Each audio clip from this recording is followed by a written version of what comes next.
Welcome to Dodgers Daily. I'm Casey Porter. I'm so glad that you decided to tune in. We have a great show for you today. Today we're going to talk about Cody Bellinger. We're going to talk about the future of the center field position in the Dodgers organization. Is Cody Bellinger going to be that guy? We're going to break it all down for you. We're going to give you the options of what it would be like to keep Cody Bellinger, what it would be like to not tender him a contract in this next year, and then either go on the free agency market or stay in-house. We're going to break down all the different options the Dodgers have in that scenario as far as the future of center field. So we have a good show for you today. I hope you enjoy it. But before we get into it too much, just a reminder, if you like this video and if you like this kind of content, go ahead and click that like button, leave a comment, tell all your friends about Dodgers Daily, and share this video so Dodgers Daily can keep growing and we can keep providing you content like this in the future. Okay, Cody Bellinger, we all know that he had the MVP season 2019. Since then, he has mightily struggled offensively. We know that he plays the great defense in center field, elite defense in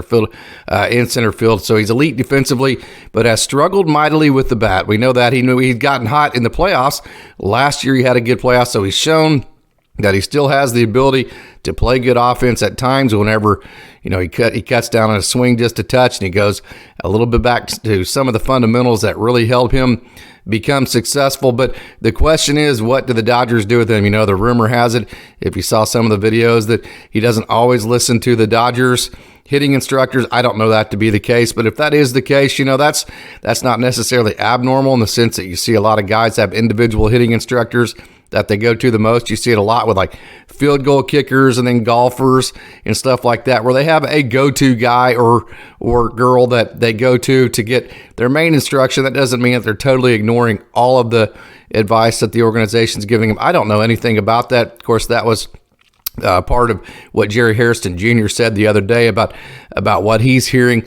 I don't have any of that firsthand information, but I don't think any of that's part of the big deal, because I think it's a matter of either Cody Bellinger, he either produces and the Dodgers win and that's a good thing, or he doesn't and then the Dodgers don't win and that's not a good thing. So the question is, what are the Dodgers going to do with him? I think at this point, although I'm having this video, it is a hot button topic for the organization. I do think it's still too early to tell. He is going to be on contract all the way with the Dodgers, or whoever he's with. The Dodgers don't trade him, it'll be with the Dodgers or for somebody. His contract is up at the end of this year. He becomes a free agent at that point. So the question will be at that point, what do you do with Cody Bellinger? And if you know that you're not going to tender him a new contract, you don't just let a guy like that walk. So you would think that the Dodgers, if they don't plan on re-signing him or tendering him a contract, you would assume that they would go ahead and test out the trade markets or the free agency market to at least try to get some kind of return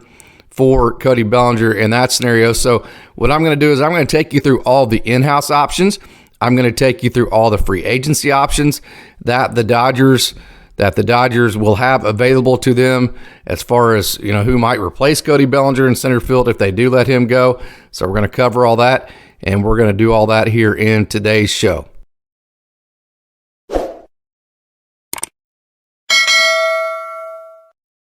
So if the Dodgers don't tender Cody Bellinger a contract for 2024 and they decide to let him walk, the question is, what do the Dodgers do at that point? So I think that depends. Of course, if the Dodgers do go ahead and trade, that doesn't mean they have to trade for a center fielder to make a straight trade center fielder for center fielder.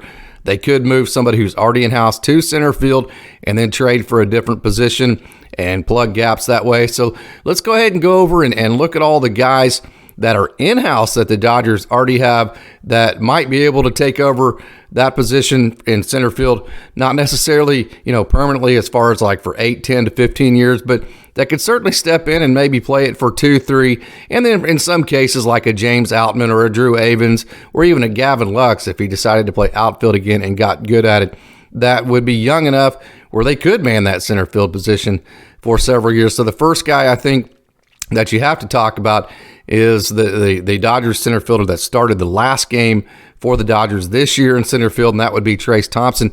Trace, of course, this is his second time around with the Dodgers, and the first time around was very rough. And when the Dodgers got him at the beginning of this year, it has been it's been very heartwarming to see Thompson and his return to the Dodgers this year in 2023. And he had a very good year. He hit 256. His OPS numbers were good. His on-base plus slugging numbers were good for the Dodgers this year, but simply put, he did not have a good postseason offensively. He did draw 3 walks, so he had a couple of good at-bats, but his offense was not good in the postseason. And when you combine that with the fact that he did not have a good offensive period the first time around with Los Angeles, although he did have a good year in his second time around, I think definitely what happened in the postseason puts him back at square one, maybe as far as being a permanent plan with the organization. So if you're going to look at the possibility of maybe Trace Thompson taking over in center field, I think this next year in 2023 is going to be huge for that. I think Thompson would have to prove himself. I think he's somebody that would have to hit like he did this year in the 250, 260 range. I think his OPS would need to be over 800, and he would have to prove it also in the postseason as well. For the Dodgers just to hand over the center field position in favor of a guy like Cody Bellinger with so much potential and so much talent. So the first option I think, that Dodgers fans would look to would be Trace Thompson. The next one that I think a lot of Dodgers fans would think, at least the name that would come to their mind would be Chris Taylor. Now, of course, Chris Taylor, he is the the utility guy, and I think he is best suited for that position. I don't think the Dodgers ever want to put him in a situation to where he plays just one position. I think the value of a guy like Chris Taylor that strikes out quite a bit but gets very streaky is the fact that he can plug so many holes for you, and you don't have to carry different guys because he can be an infielder and an outfielder. He can be a center fielder and a left fielder. He can be a second baseman and a shortstop. He can play third base if you needed him to. So he plugs so many different holes. So I do not think, I think this is not a permanent situation. If we're to be Chris Taylor, maybe if the Dodgers wanted to finish out the season with him playing maybe a month and a half or so at center field, maybe he would be an option at that point. Taylor is a lifetime 256 hitter in the regular season. He's almost identical in the postseason. Now, we've seen, of course, last year he had the walk-off home run against St. Louis in the wild card game. So we've seen that he has, he can rise to the occasion. He also had a hit for Virginia in college that, that his team was down 1, runners at second or third or bases loaded, got a hit to send Virginia to Omaha, to give his team not only tie the game, but give his team the lead and the victory. It was a walk-off. And so he's shown that he can come up big in the big moments. But if you look at, Chris Taylor, he's performed almost identically in the postseason during his career. Slightly lower average, 250 postseason career hitter, but he's had a higher OPS. So he's shown that he can produce, like I said, when it matters, which, in my opinion, when you combine that with the fact that he's so versatile and so athletic and so talented, one of the most talented players that I have seen come through Oklahoma City, that's why the Dodgers re-signed him. But I just don't think the club would want to pin him down to one position. I don't think that's part of their plans at all with Chris Taylor. Plus, he hit just 221 this past year. And in all of 2022, his OPS was down to 677.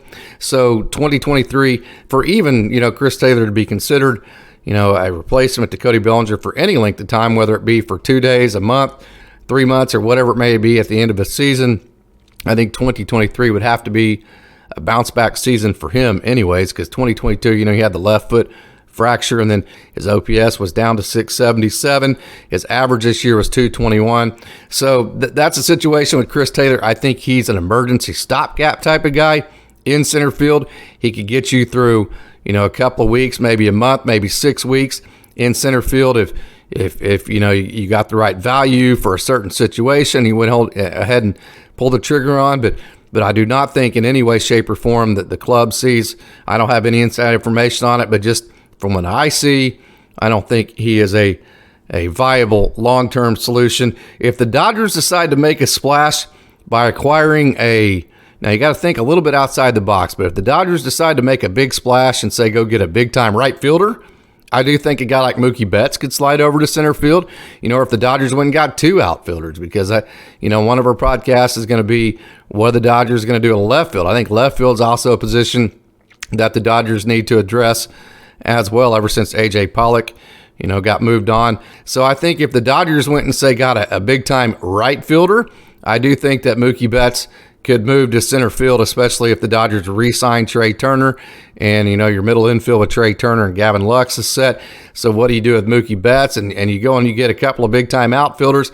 Of course, we're going to go over the outfielders that are going to be in free agency, and it's pretty slim pickings. And I think you'll see that the best bet for the Dodgers, well, we'll get to that here in a minute, but the best bet for the Dodgers is to hope that Cody Bellinger figures it out, because we're going to go over all of the free agency markets, or that somebody from in-house can take the bull by the horns. So I do think an option is, I think Mookie Betts is certainly athletic enough. I think he's good enough. He could handle center field if the Dodgers needed him to. And, so if the Dodgers go out and make a huge splash and go get a big-time right fielder and a big-time left fielder and re-sign Trey Turner, so your middle infield set, so is your right field and left field, I do think that Mookie Betts could slide over to center field and play center field. I don't think there's any doubt about that. I don't think he would have any problems being athletic enough. We know his arm's good enough and all that. So I think, like I said, whenever you're dealing with a situation like this, you cover all bases. That's outside of the box. I know it is. And some of the things I'm going to come up with today will be outside the box as well. But I'm going to go over every scenario I can possibly think of and explain why I think it'd be good or why I think it would be bad. Joey Gallo is another outfielder in the Dodgers organization. So let's take, for instance, let's say that Joey Gallo all of a sudden starts hitting about 265 next year, and he cuts down on his strikeouts, which he struck out quite a bit this year, and he continues to have the same amount of power, and he becomes your everyday left fielder. Then the Dodgers go out and say, get like an Aaron Judge. That type of scenario, that's where Mookie Betts could end up sliding over to center field. So Joey Gallo, although I don't think he would ever just move to center field and become an everyday center fielder. Now, he is going to be a free agent as well, so we'll see if the Dodgers even keep him around. I don't know if they will or not, but Joey Gallo is one of those young men. I've seen him quite a bit back when he was at the Rangers, and Round Rock would come to town, or whoever the Rangers AAA affiliates were at the time. Whenever they'd come to Oklahoma City, it's Round Rock now, but I think it was Nashville for 3 or 4 years. But anyways, Joey Gallo, one of the most talented guys. Of course, the swing and miss is there. He strikes out way too much. We all know that, so I don't think he could ever be an everyday player. Right now, in the incarnation of the type of player he is, right now, especially for the Dodgers, I think he would have to change quite a few things. His average would have to tick up. He hit below 200 every month of this season. He struck out way too much. So he would have to hit in the 250, 260 range. The strikeouts would have to go way, way down, and the power would have to stay up. But if that happened, of course, anything's possible. We've seen, just right here in the Dodgers organization where guys remake themselves, like Max Muncy and Justin Turner and Chris Taylor and guys like that. They get underneath Dodgers instruction. All of a sudden, they start excelling. If something like that happened to Joey Gallo, he could man left field. The Dodgers go get a big a big-time trade for a big-time outfielder. Mookie Betts could slide over or something like that. But Joey Gallo, that long shot, obviously. But those are the scenarios where he might play a factor in it. Gavin Lux is another guy to where, now hear me out, and I know you're thinking, well, the last time I saw Gavin Lux, he was missing routine fly balls, and I'm not going to argue with any of that, and I'm not going to say that Gavin Lux is on the organization's radar at all as far as being an everyday outfielder, but I will say this, Gavin Lux has an extremely good hit tool. He is very fast, and so those type of guys, and he hits left-handed, those type of guys are the types of guys that organizations try to figure out how to get in the lineup somehow, how to get their offense in the lineup, and especially if the Dodgers re-sign Trey Turner or whatever may happen, they're going to continue to try to find ways to get Gavin Lux and his offense in the lineup every day. And I don't think that there's any way at this point in Gavin Lux's career, he's still pretty young. I believe he's still 24 years old. You can't rule out anything for him because we've seen defense from time to time can waver here or there. So we've seen him in left field. We've seen him in center field a little bit, not a whole lot. He is a guy that hey, you might take him and see if he can play a little bit more outfield and make a factor there, and see if you can have a guy with his type of offense, his type of speed, hone him up there in the outfield and see if he can't figure it out. As what the Dodgers did to him, though, is they tried to stick him out there in such a short amount of time. He didn't have time to get comfortable at all. I mean, I don't think he ever even played outfield growing up. Then all of a sudden you're putting him in pressure-packed moments and situations to where he did not have time to get comfortable. So I think if you said, hey, you know what, Gavin, you're going to have all this time to go ahead and get comfortable in the outfield. Don't worry about it. If you make a couple mistakes, not a big deal. You're going to have 100 games or so to get comfortable out there. I think you would see an entirely different type of outfielder for Gavin Lux. I'm not saying it's going to happen. I'm not even saying that the organization is even thinking about that right now, but I do think Gavin Lux to the outfield is an option for the future, and that is because he plays such great offense, and he's left-handed, and he is so fast. So don't rule that out. Again, that's thinking outside the box again. That's another one of those deals that at this point you'd have to say is probably a long shot. Another guy that I'll tell you what, Dodgers fans, you need, of course, he never got called up this year, and I don't know why. He's from California, Orange, California, is Jason Martin. Martin's 26-year-old. He hit left-handed. Of course, like I said, he did not get called up, but in 2021, his last 40 at-bats with the Texas Rangers at the major league level, he hit like .330. So he showed his last 40 at-bats at the major league level that he can hit major league pitching.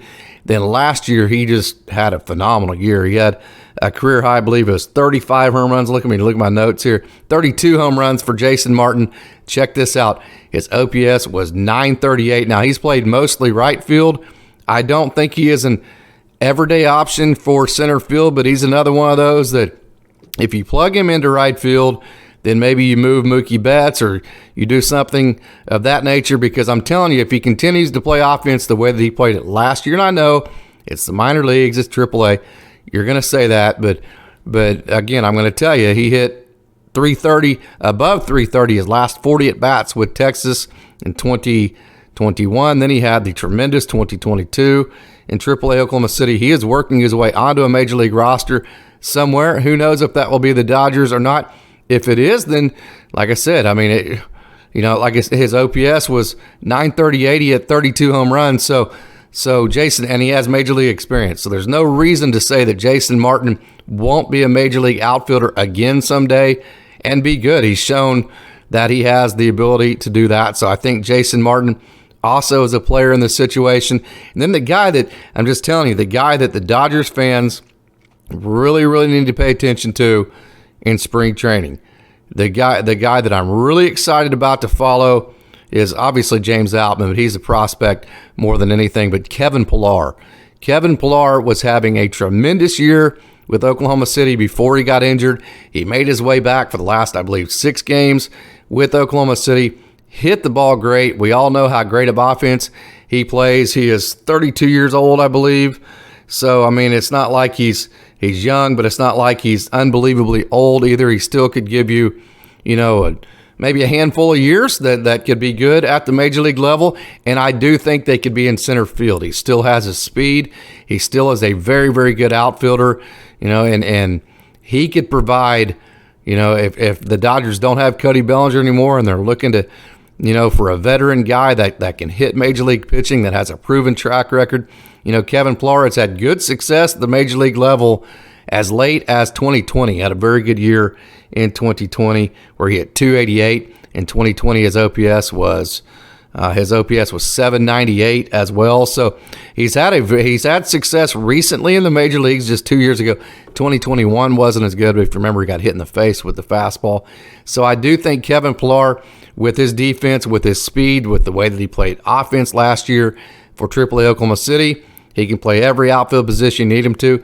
Definitely can play center field. He is a guy I think Dodgers fans need to put on their radar. They need to pay attention to him in spring training. They need to see how he plays, because I do think he could play a factor in the Dodgers outfield next year and in the center field race as well. So Kevin Pillar is a name that I would watch out for. The guy that I think most people are talking the most about is James Altman, and for great reason. Altman is 25 years old. See, here's the thing. Jason Martinson, because he's been around for a long time, you think he's a lot older than some of these prospects. He's only 26. James Altman's 25. So Martin, although he's been around longer, is not necessarily a whole lot older than a lot of these prospects. That's another reason why I'm pretty high on Jason Martin. But James Altman quite possibly was the best player in all the minor leagues last year. He hit .294. His OPS was .978. And he played for Reggie Christensen at Sac State, so we know his defense is very, very good. He is a plus defender. I mean, he's a good athlete. He has a good arm. Defense is definitely major league quality for that position, and he's reckless. Not reckless isn't the right word, but he's fearless, I should say, as far as going back on baseballs. Very good defender. The thing about him has always been the swing and miss, and that is a concern. Obviously, James Altman does strike out quite a bit, but he had a very good year offensively this year, like I said, with a 294 average, OPS of 978. So he is a good combination of speed and power. He has good speed, good arm, and then he also has a lot of power. He had 31 home runs this year. But like I said, the difference between him being, your fourth outfielder in the system for somebody, hopefully with the Dodgers, or him being an everyday starter, is if he can figure out how to make more consistent contact on a more consistent basis. So James Altman certainly is a guy that the Dodgers fans need to put on the radar. Well, I'm sure that he's already on your radar, but need to continue to follow his progress and see how things shake out for him in 2023. Another guy that really, I don't want to say came out of nowhere, but I'll tell you what, coming into just about June, he wasn't, his average didn't look great, but he had power and he was stealing bases. Johnny DeLuca. Johnny DeLuca is a young man that went to the University of Oregon. And I'll tell you what, before he had a season-ending injury, he had a couple of months to where he was just insanely hot and playing great. He got promoted all the way to Double-A Tulsa. He was having a whole lot of success with Tulsa before he got injured. He was the Midwest League player and back-to-back weeks with Great Lakes right before he got sent up to Tulsa. He is, like Outman, he is a great combination of speed and power. Just as an example, whenever he was called up to Double-A, he led Great Lakes both in home runs and stolen bases. He is very fast. He plays center field. Johnny DeLuca is a young man that Dodgers fans need to know the name of. They need to know who he is because he is very, very good. As a matter of fact, he got sent to Double-A Tulsa at the beginning of July, and he hit 298 with an OPS of 965 in his last 2 months of action. OPS 965, and he's also a great base stealer as well. So Johnny DeLuca is a very, very exciting, 5-toolish type young outfielder in the Dodgers system that Dodgers fans, if you have not heard of him, you need to put him on your radar because he is very, very good. Him and James Altman, both those 5-tool type guys that can hit for average, they can hit for power, and then they can also steal bases. Good athletes, good defenders. So Johnny DeLuca is a young man that Dodgers fans need to put on the radar as a possibility as far as a future center fielder. He will be a center fielder at the major league level someday. And so Johnny DeLuca, big-time prospect. Another one that is flying way under the radar for Dodgers fans, and I'm just telling you, he is a hell of a baseball player, is Drew Avens. He had the longest on-base streak in all the PCL this year, and I believe, don't quote me on this, but I believe his on-base streak reached 43 games. On a couple of occasions, on back-to-back nights, he extended that streak with bunt base hits. He got on base via bunt base hits, and check this out. He had 40 stolen bases. And he is just, like I said, a hell of a player. And another thing about him that I'm very high on, there's no doubt in my mind that Drew Avens, the young man out of southeastern Louisiana, is going to be a major league center fielder for some club someday. Now, will it be the Dodgers? Who knows? But he is just a hell of a player. He's going to be a starting center fielder for somebody. He kind of has that the game that I would remind, it's kind of a Lenny Dykstra type feel to him, just tough as nails. He just does all the nitty gritty things that teams need. And I'll tell you what, the Dodgers need his type of player. They need a guy, one that can steal bases and generate offense on nights to where the team might be struggling a little bit. He's not a guy that's going to rely on hitting home runs to score. He only hit 7 home runs. He can hit home runs if you need him to, but he gets on base. He steals bases. He plays great defense in center field. He can bunt his way on base. He can hit his way on base. He can hit home runs. He has a great spirit to him. He is a leader on the field. I love this young man, Drew Avens. He's one of my favorite young players to watch. Watch out for this young man. If you remember in spring training last year, he hit the grand slam, and it was so exciting. This young man, Drew Avens, is definitely a Major League Baseball player. He's going to start for somebody in center field in the major leagues. We'll see if it's going to be the Dodgers, but put him on the radar. He is a very, very good baseball player. So there are all the candidates that could take over the center field spot in-house for the Dodgers. You know, Drew Avens, Johnny DeLuca, James Altman, Kevin Pillar, all very, very good in-house candidates. And then you go into the guys, Jason Martin. Then you go into the guys like that are maybe be a little bit more of a stretch. It'd be like Gavin Lux, and then Chris Taylor, and even Trace Thompson, I think, would be a stretch as far as a permanent deal. There's the guys in-house. And what I'm going to do next is I'm going to put a link on this video, and I'm going to let you see the guys that are going to be free agents, of all the guys that are going to be free agents. And like I said, I'll put that list where you can see it for yourself, that the Dodgers could go get to replace Cody Bellinger. The two guys that headline the list are Kevin Kiermaier, where if you look at his statistics, he's like a 226 lifetime hitter, and he doesn't hit as well in the postseason as he does in the regular season. But the one guy the Dodgers, I think, will pursue is Brandon Nimmo, and his numbers are good. His numbers are very good, not only in the regular season. Nimmo's numbers are good in the postseason. He's shown to be a good postseason player, so I do think the Dodgers will scope Brandon Nimmo out and see, you know, where the interest lies there. But the thing about him, he is so far, in my opinion, head over heels better than all the other free agency candidates that are going to be on the market this year, that I think that he's going to draw, you know, money and attention that I'm not quite sure the Dodgers are willing to go after, especially when you consider you already have guys like Kevin Pillar that you could re-sign. Of course, Pillar is going to be a free agent too. You got guys like Drew Avens, James Altman, Johnny DeLuca that are waiting in the wings. Or you could just keep Cody Bellinger, or you could move Jason Martin over there, or Mookie Betts, or you could keep Trace Thompson and put him out there. So I don't think the Dodgers are going to pay the pretty penny that Brandon Nimmo is probably going to want, because he's going to be such a coveted center fielder in this free agency market as far as the outfielders go. But we'll see how that goes. I don't know that for a fact, and I'm usually wrong on these types of negotiating type deals, so definitely don't take my word as gospel on that. But I do think Brandon Nimmo is the one guy that the Dodgers will pursue and see what's there. So I think you can probably see, you paint the picture here, that the best case scenario for the Dodgers is that Cody Bellinger just simply figured out and figure out how to make more contact, how to stay over the baseball. The problem he has is that he goes underneath the ball simply goes over his barrel time and time and time again. And then when he tries to overcompensate, then he rolls over the ball, and you end up either getting weak ground balls or a lot of swing and miss. It's very fixable. It's all stuff that Cody Bellinger can fix, and if he does, we know the type of talent he has. So just taking you through all this, definitely the best case scenario is for Cody Bellinger to figure it out, to go back to his MVP form and become that type of player again. That is by far the best scenario for the Dodgers. But in case that doesn't happen, you know, I think the Dodgers are going to take this entire next year in 2023 to see how that's going. If not, there are the options that I just went over in-house and then on the free agency market. So I hope you enjoyed today's show over what the Dodgers center field looks like for the future.